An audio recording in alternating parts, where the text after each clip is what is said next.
Estamos en la UNED en el tema de Geografía e Historia. Comencemos el tema 5. La diversidad climática. Clasificación de los climas azonales. El clima y su clasificación. Los conceptos de tiempo y clima. El tiempo es el conjunto de variables meteorológicas, como serían la temperatura, la presión, el viento, la humedad y precipitaciones, que caracterizan el estado de la atmósfera en contacto con un lugar determinado del globo, en un instante preciso, es decir, durante un periodo muy corto de tiempo, cuyas repercusiones percibimos día a día. El clima sintetiza tendencias estables que tienen lugar durante largos periodos de tiempo. El clima resulta así de una sucesión de tipos de tiempo más o menos diferentes, que incluso pueden variar de un año a otro. La diversidad de clasificaciones climáticas. Identificar y delimitar la distribución de los climas sobre la Tierra no es fácil, por lo que no hay una clasificación única, sino un gran número de ellas, dependiendo de la finalidad de su elaboración. La clasificación climática según su finalidad. El fin perseguido por el autor de la clasificación le llevará a centrar la atención en distintos aspectos, como serían turísticos, agroclimáticos, biogeográficos, morfoclimáticos. Las clasificaciones climáticas utilizan variables y términos meteorológicos: frío, calor, lluvia, sequía. Las clasificaciones geográficas relacionan los elementos climáticos con todos los elementos naturales del paisaje, vegetación, suelos, relieves, etc., dando a sus climas nombres vinculados a regiones geográficas como son clima bretón, clima portugués. Las clasificaciones morfoclimáticas utilizan parámetros bioclimáticos y aspectos morfológicos para establecer diferentes dominios morfoclimáticos, diferenciando dominios glacial, periglacial, semiárido, árido, templado húmedo, continental, tropical de sabana y tropical de selva. La finalidad hace que se busquen variables de referencia para llevar a cabo la clasificación del clima, aunque la mayoría de los mapas climáticos obedecen a dos variables fundamentales: la temperatura y las precipitaciones. Distintos planteamientos en la elaboración de una clasificación climática. Serían las clasificaciones fisionómicas y las clasificaciones genéticas. En cuanto a las primeras, estas combinan parámetros climáticos, clasificación climática, y obedecen a criterios biogeográficos, clasificación ecológica, u optan por un enfoque de síntesis geográfica, clasificación geográfica. Y en cuanto a las clasificaciones genéticas, parten del análisis de la interacción entre hechos básicos de la circulación atmosférica general y factores geográficos a gran escala. La clasificación climática según la escala de estudio. El grado de precisión de una clasificación depende de su escala. En climatología, la noción de escala implica la jerarquía de una serie de espacios, que básicamente son zona climática, región climática, clima local y microclima. Entre ellos destacamos la escala zonal o macroclimática, la escala regional o mesoclimática, la escala de provincia climática, la escala local o de topoclimas, la escala microclimática y el piso climático. En cuanto a la escala zonal o macroclimática, en ella se diferencian tres zonas climáticas y entre ellas se localizan los climas intertropicales o cálidos, los climas de latitudes medias o templadas y los polares o fríos. De la región de la escala mesoclimática, esta analiza las diferencias climáticas de cada una de las zonas, quedando configuradas las regiones climáticas por climas intrazonales. Y de la escala provincial climática, esta analiza espacios insertos en una región climática, donde el medio físico impone unas particulares condiciones climáticas que permiten individualizar unidades de extensión menor que la región donde se inserta, pero que participan de los rasgos generales de esta. De la escala local o topoclimas diremos que afecta solo a extensiones de unos pocos kilómetros cuadrados y que están afectadas por unas condiciones geográficas precisas. La escala microclimática, esta ofrece aún más detalle y afecta a una pequeña extensión. Y en cuanto al piso climático, diremos que se utiliza para resaltar la influencia de la altitud en las condiciones climáticas. En la zona intertropical se diferencian 4 pisos térmicos: macro, térmico, meso, térmico, micro, térmico y gélido. La clasificación climática según el método de clasificación.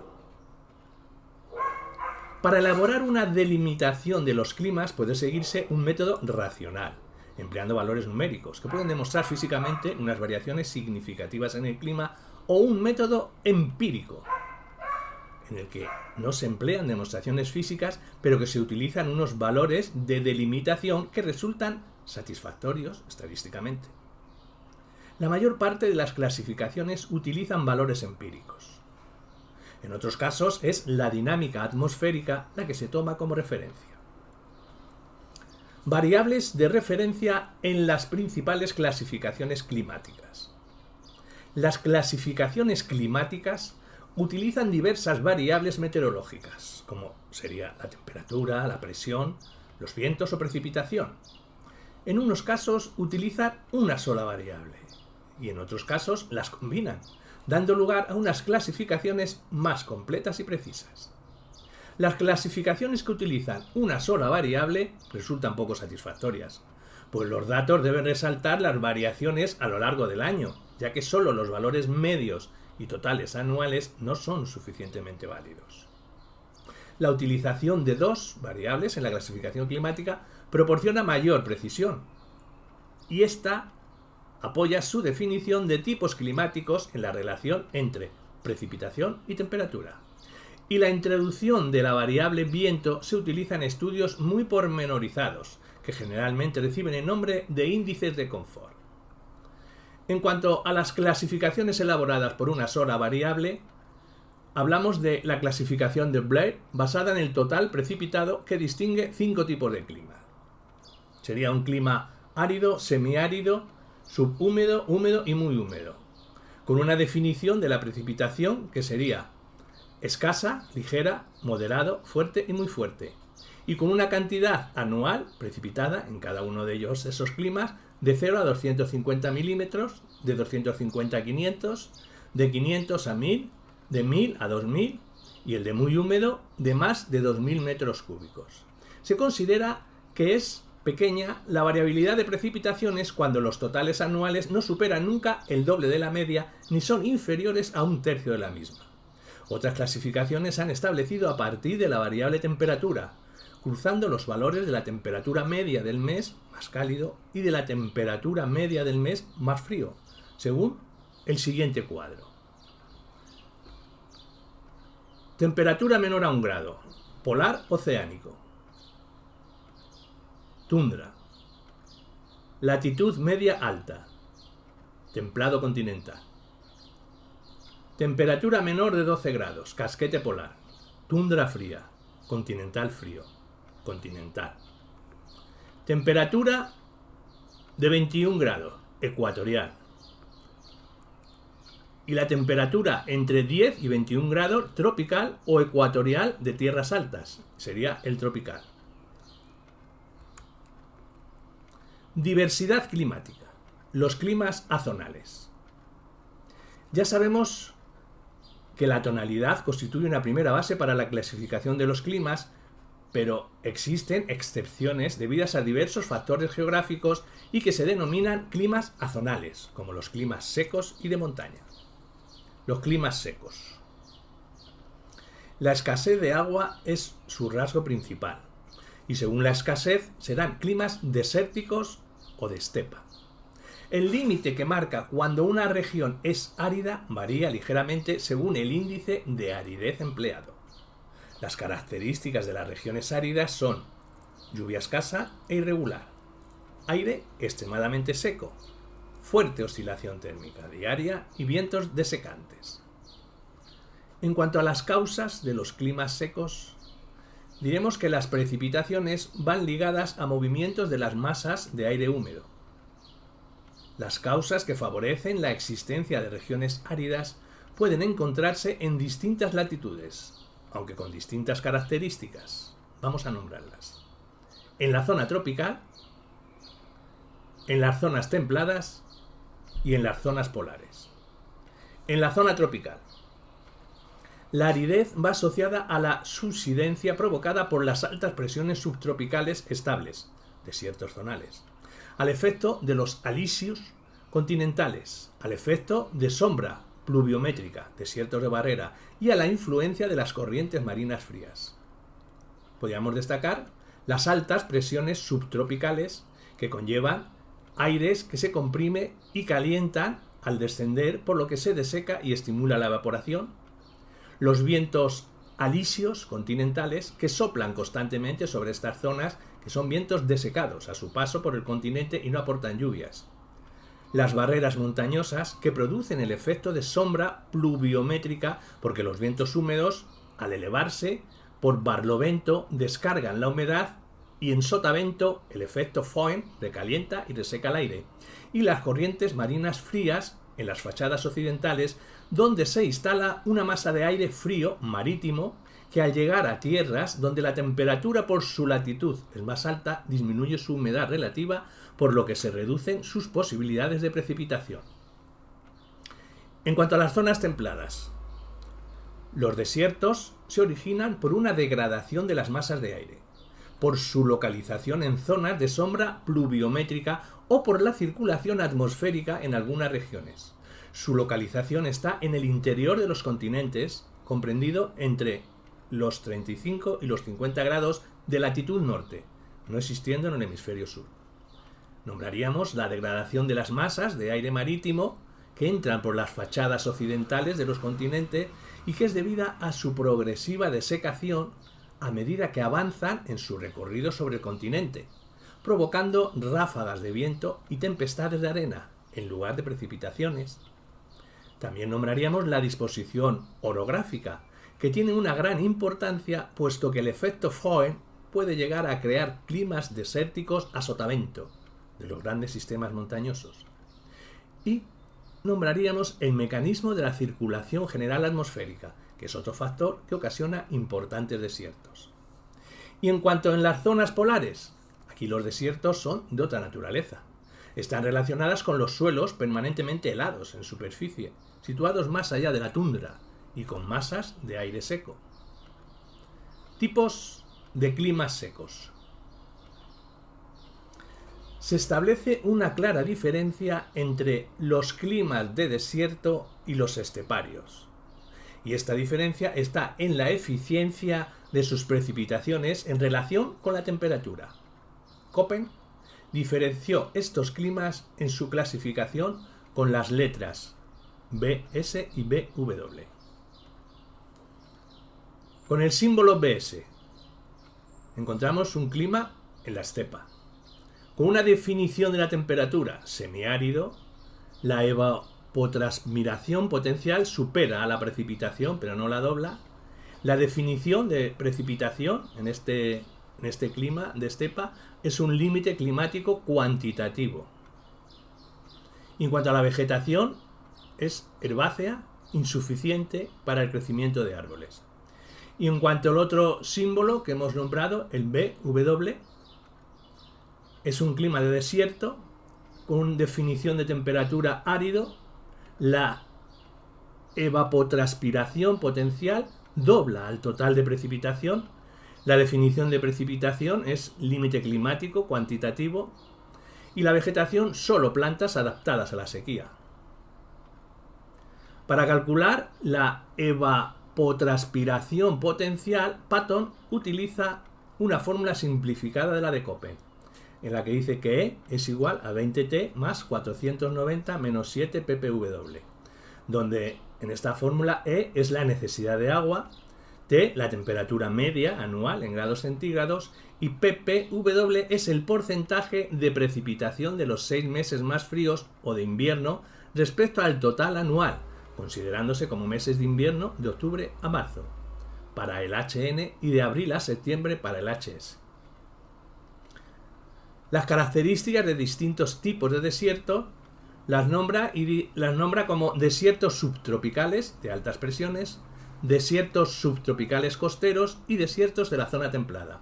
En cuanto a los primeros, hay unas temperaturas medias elevadas, unas temperaturas extremas acusadas, insolación del 90%, una humedad relativa inferior al 50%, hay una fuerte evaporación, son escasas las precipitaciones e irregulares, muy breves y débiles, y una vegetación escasa. En cuanto a los desiertos subtropicales costeros, hay una temperatura regulares y suaves, hay una amplitud diaria baja, hay unas variaciones estacionales de temperatura según la latitud, el aire es saturado de humedad y nieblas frecuentes y hay una vegetación bastante densa. Y en cuanto a los desiertos de la zona templada, son amplitudes medias más elevadas que en los otros, con unas fuertes amplitudes diarias hasta los 90 grados centígrados, con unos inviernos fríos y prolongados, unos veranos tórridos y una fuerte insolación. Rasgos biogeográficos.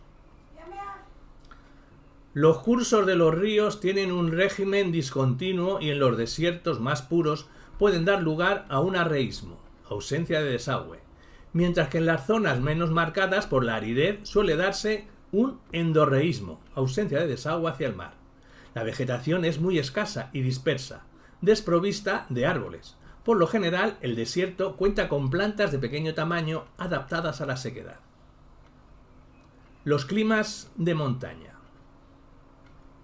Como ya sabemos, la altura lleva consigo un descenso de las temperaturas de 0,65 grados cada 100 metros, y este hecho es lo que lleva a la existencia de climas fríos en montañas elevadas. Y dependiendo de la latitud donde se encuentran las montañas, se necesita mayor o menor altura para alcanzar las características del clima frío. Causas del clima de montaña. Son dos los factores principales que debemos considerar: altura y configuración del relieve. Con la altura se modifica la presión y la temperatura. La menor presión lleva consigo que la atmósfera contenga menos vapor de agua y menos gases y partículas, de modo que absorbe menos energía solar, permitiendo una mayor intensidad de la insolación en el suelo. A su vez, su menor protección da lugar a una mayor radiación ultravioleta y una menor protección a la irradiación nocturna, derivándose de todo ello fuertes contrastes térmicos diarios. La disminución de la temperatura que se produce con la altura provoca un incremento del número de días de helada, la presencia de mayores precipitaciones de nieve y el acortamiento de la estación vegetativa. La disposición del relieve resulta fundamental, tanto para la modificación de las características entre las laderas, valles y cumbres, como para la propia circulación atmosférica local.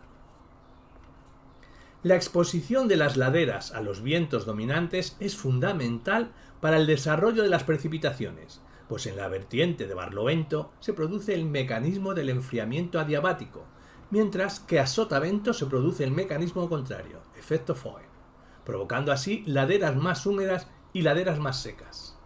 Otro hecho a resaltar es que este efecto varía en relación con la masividad del conjunto montañoso, de modo que en estos solamente se ve afectada la fachada directamente expuesta al viento. En cambio, el interior del conjunto montañoso, aunque tenga elevadas altitudes, termina comportándose como un sector abrigado, con características áridas. Las diferencias que se establecen entre cumbres y valles también son importantes. Diferentes amplitudes térmicas, diferente insolación, diferente régimen de vientos y diferente volumen de precipitaciones. La amplitud térmica anual es más acusada en el llano que en la montaña. Lo mismo sucede con la amplitud térmica diaria, que es más débil en la montaña que en el llano. La insolación es menor en los valles, puesto que en ellos aparecen sombras en relación con la disposición del relieve. La diferencia de insolación estacional se produce por la nubosidad. Así, las nieblas de inversión que se forman en invierno en los valles hacen que estos reciban menos horas de sol. Por el contrario, en verano, las nubes se amontonan en las cumbres, mientras que el valle puede seguir recibiendo insolación.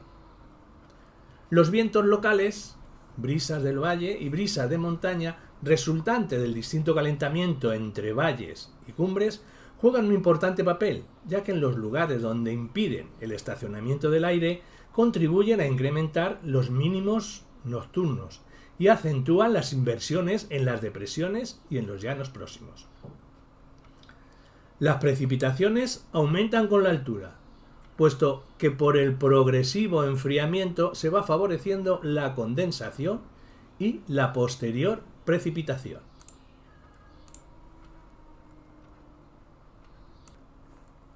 Variedades del clima de montaña.